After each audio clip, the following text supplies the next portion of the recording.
Renungan Harian Katolik, Kamis 21 Agustus 2025. Perjamuan kawin. Hal kerajaan surga seumpama seorang raja yang mengadakan perjamuan kawin untuk anaknya. Matius bab 22 ayat 2. Saudara-saudara, perumpamaan tentang perjamuan kawin mengajarkan secara mendalam tentang sifat kerajaan Allah dan tanggapan yang diharapkan dari mereka yang diundang. Persiapan sang raja untuk mengadakan pesta perjamuan kawin yang megah bagi anaknya mencerminkan undangan raja ditujukan kepada umat manusia. Ketika ada tamu yang tidak berpakaian pesta, orang tersebut diusir dari pesta perjamuan kawin. Pakaian pesta melambangkan kesiapan hati dan jiwa orang yang diundang.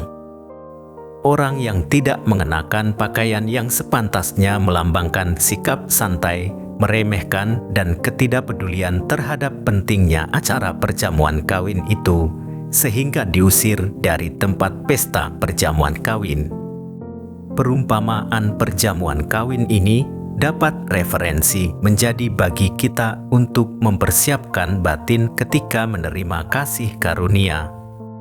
Persiapan batin ini dapat dilakukan dengan pertobatan yang tulus, transformasi diri, dan pemurnian hati. Injil hari ini berbicara tentang kerajaan Allah yang adalah tempat penuh sukacita, seperti perjamuan kawin dari anak sang raja. Semula yang boleh datang adalah hanya orang-orang yang mendapat undangan, yakni bangsa Israel.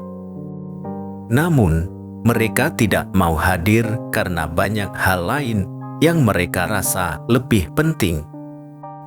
Bahkan, mereka bukan saja mengabaikan undangan, melainkan menghina sang raja dengan menangkap para pembawa undangan.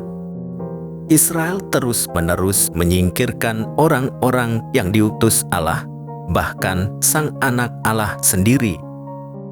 Pesta dan perjamuan kawin digunakan Yesus untuk menjelaskan kerajaan Allah. Undangan disebarkan kepada semua orang.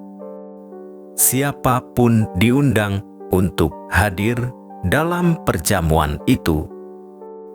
Memang pada awalnya undangan diabaikan. Banyak yang diundang tidak datang.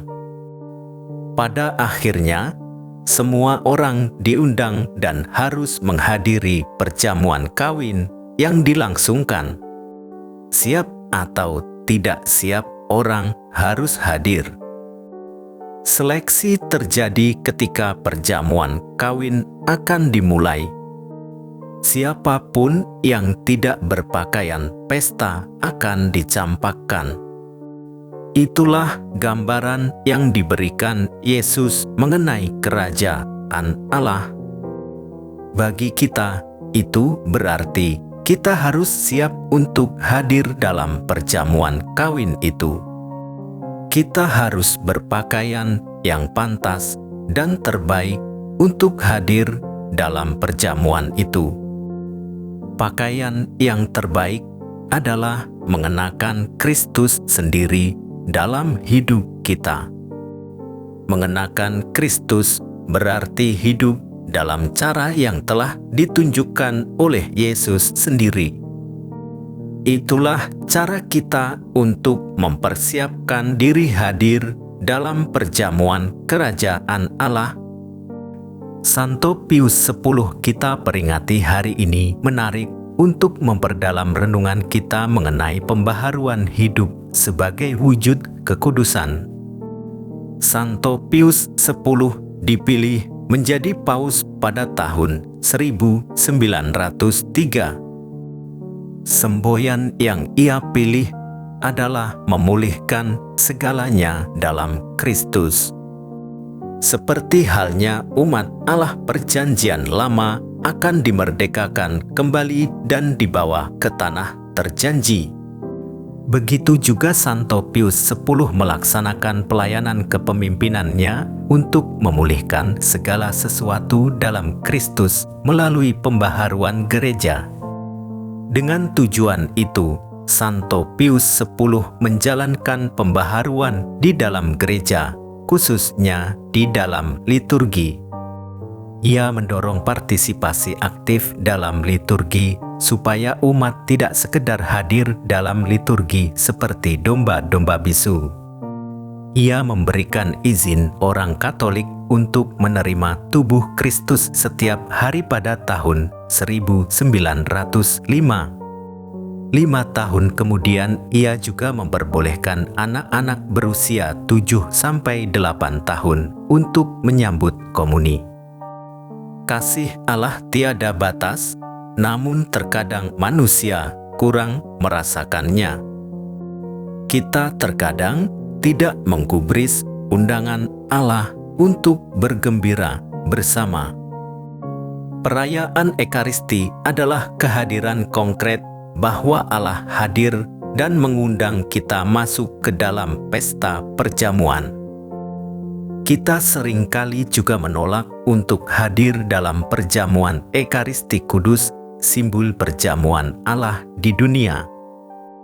Kita kurang rajin menghadiri Ekaristi Kudus di hari Minggu, apalagi misa harian.